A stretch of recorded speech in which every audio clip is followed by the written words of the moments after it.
Remue ménage. Bienvenue dans votre émission Remue ménage. Nous voilà au jeudi 1er décembre. Que penser d'Éliou? Lisons Job 32, les versets 2 et 3. Job 32, les versets 2 et 3. Alors s'enflamma de colère Éliou, fils de Barakiel, de Bouz, de la famille de Ram.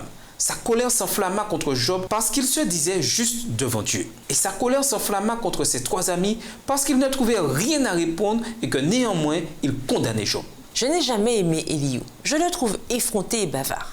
Mais ce qui me dérange le plus, c'est qu'à la fin du livre, les trois amis de Job se font mettre en place, mais pas lui. Dieu est en colère contre eux parce qu'ils n'ont pas parlé en bien de lui comme Job l'a fait. Mais alors, qu'est-ce qui aux yeux de Dieu différencie les discours des trois amis de Job et celui d'Éliou? Se pourrait-il que celui-ci parle en bien de Dieu? Dans leur compréhension de la raison de l'affliction de Job, les trois amis et Éliou ne diffèrent pas tellement. Ces amis affirment « Voici le sort que Dieu réserve aux criminels, la part que le Dieu très grand destine aux tyrans. » Job 27, verset 13.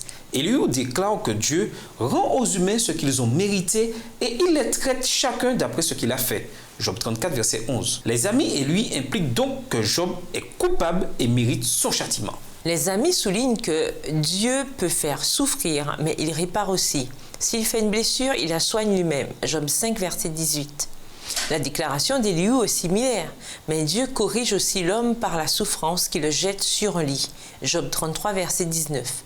Les amis Éliou impliquent donc que Dieu est la source des mauvaises choses qui arrivent à ses enfants. Les amis de Job et Éliou sont également d'accord sur la question de la souffrance. Ils tourmentent Job en l'accusant d'erreur morale. Job 11, versets 6 et 14, Job 15, versets 4 et 6, Job 22, verset 49. Comme le fait Éliou, Job 36, versets 17 et 19. Les amis et lui insinuent donc que Job doit ravaler son orgueil, supplier Dieu de lui pardonner et accepter son sort. Point final. Quelle est donc la différence entre les diatribes des trois amis de Job et celle d'Éliou? Différence suffisante pour que Dieu réprimande les trois amis, mais ne dise rien à Éliou.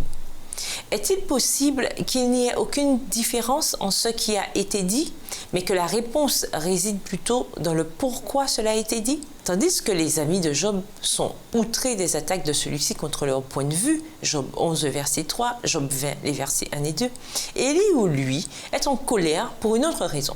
Cela provoqua l'indignation de certains Éliou.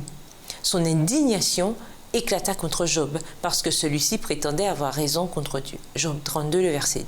L'histoire d'Éliou nous dit peut-être, en partie du moins, que Dieu s'intéresse davantage à notre relation avec lui qu'à notre théologie et qu'il peut même parfois fermer les yeux sur les erreurs d'une personne qui se met en colère pour défendre son Dieu. Remue ménage, réfléchissez à d'autres exemples bibliques de gens qui, en dépit de leur fausse théologie ou de leur errance, ont été l'objet de la miséricorde divine en raison de leur consécration envers lui. Au revoir. Et à demain si Dieu veut. Remue ménage.